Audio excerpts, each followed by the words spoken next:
Hey, what's going on, everybody? It is Nick here, back with a brand new video. Today we're going to be talking about this major win that XRP has just pretty much stolen from the SEC. And this is actually coming from Judge Netburn herself. We got an update from Phelan Law. If you guys do want to really get some really juicy updates regarding this SEC case, I advise you not to only follow him, but also follow Jeremy Hogan. They're both on the screen right here. You could pretty much just type their ads in. You could also check them out on. Well, I don't know if James has a YouTube channel, but I do know Jeremy Hogan has a YouTube channel. Incredible content. Definitely check him out if you guys haven't already. You can pretty much just look up Jeremy Hogan on YouTube, and he'll be the first one. I can guarantee you that. But nonetheless, let's get right into this. So we have this tweet from Jeremy Hogan himself quoting what we're going to be discussing.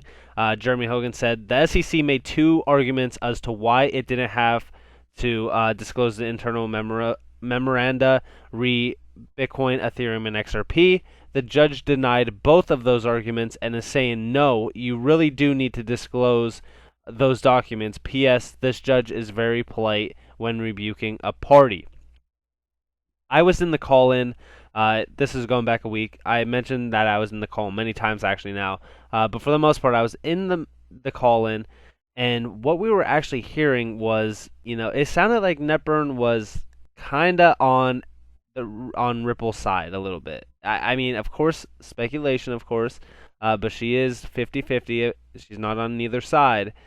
But it sounded like XRP or Ripple really won the overall show that day, and now it looks like it's continuing. If I was, Ripple, I would be celebrating right now because this is major. I mean, this is a huge W for Ripple and even, XRP holders ourselves, because this is huge. So this is the discovery rolling. Having reviewed the party submissions, the court makes the following clarifications. The SEC must produce communications with third parties, including external agencies and market participants, subject to a privilege assertion. The SEC need not produce informal intra-agency communications such as emails, and such communications need not be searched or logged. Intra-agency memoranda or formal position papers discussing Bitcoin, Ethereum, and XRP must be searched for and produced subject to a privilege assertion. Examples of such documents include division reports, final reports of internal working groups, or formal position papers submitted to the commissioners. Although such documents may ultimately be privileged, information that would be provided on a privileged log, such as dates and participants, may itself be relevant and is discoverable. Any documents withheld on the basis of privilege must be identified on a privileged log.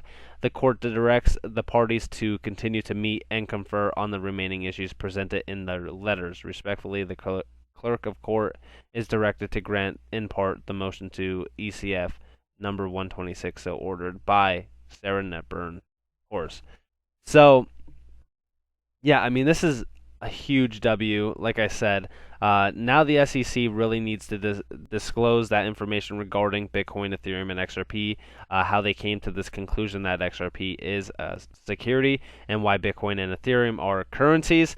Again, it truly makes no sense on why they came to that conclusion, but now we're going to see why. We're going to see how they came to that conclusion. It's going to be incredible to really see this unfold, because now I really think that they put themselves in a position where there's really only one way out of this, and I really feel like, and of course, yeah, sure, this might be speculation, but I really feel like a settlement is on its way.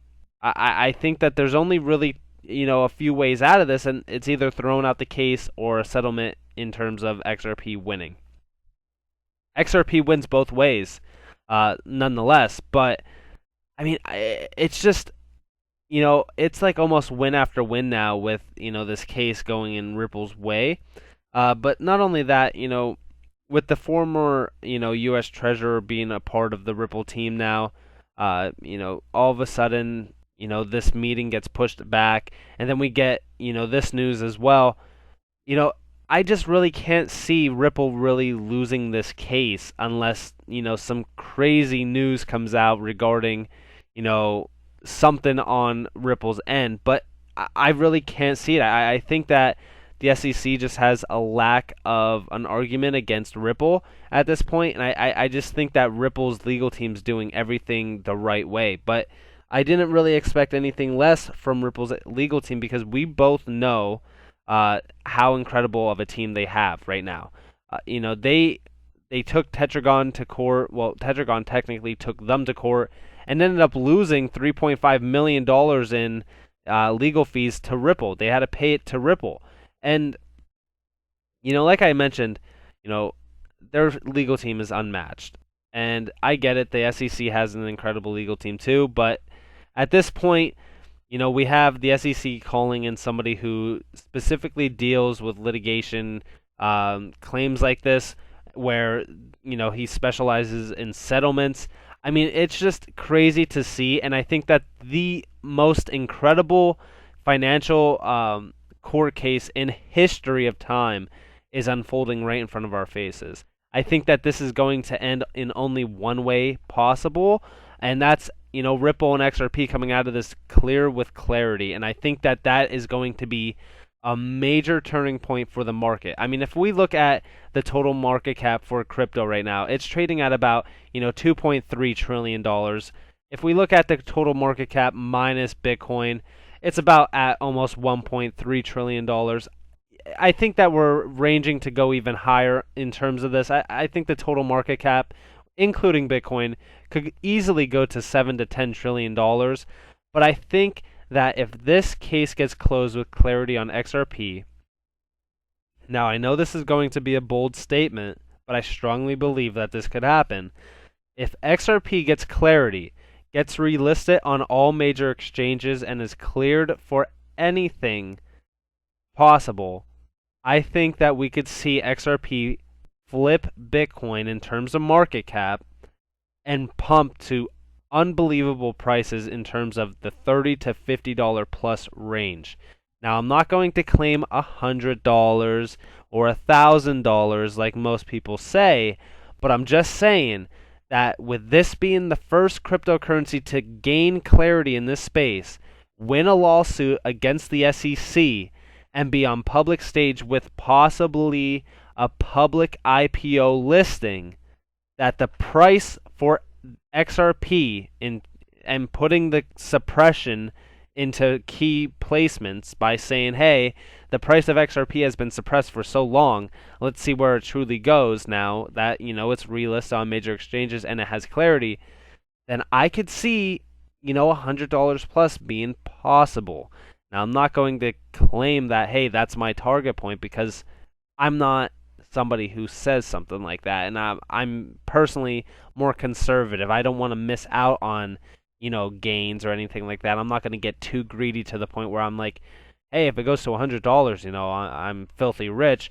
I'm not going to be like that. Instead, what I'm going to do is I'm going to gain my capital back by selling at a certain point, taking profit, and then holding for, the unforeseeable, for the future.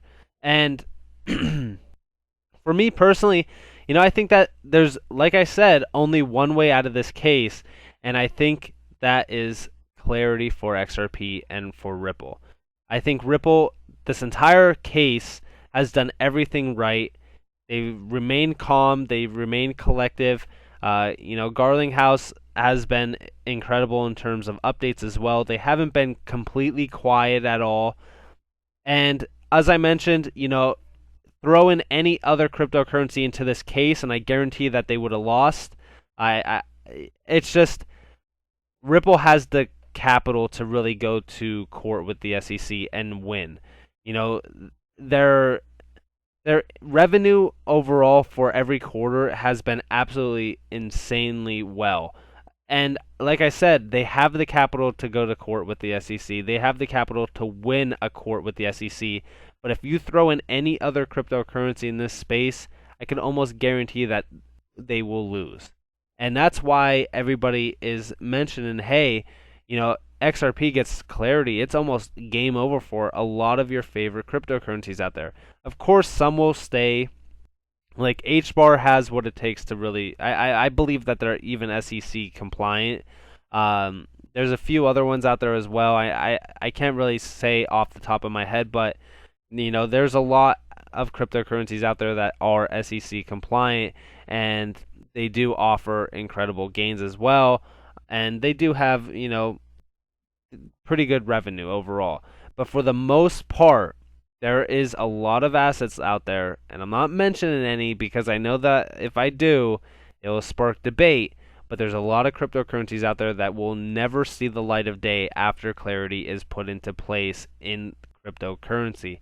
And we've seen Gensler come out today and pretty much say that they are pushing for regulatory clarity in this space because it's something that it really truly needs. Because cryptocurrency, at the end of the day, is the future for financial systems globally. But nonetheless, guys, this has been Nick. I hope that you guys all enjoyed this video. If you guys did, leave a like, subscribe, comment, and also turn on those notifications as well, because I'm always trying to give you guys the best news possible and really keep you guys updated, as well as give you guys as much free content as possible. If you guys do want to follow me on Twitter, you guys can at NCashOfficial, and definitely join the Discord group chat that is in my pinned tweet or in the description below. This has been Nick, guys.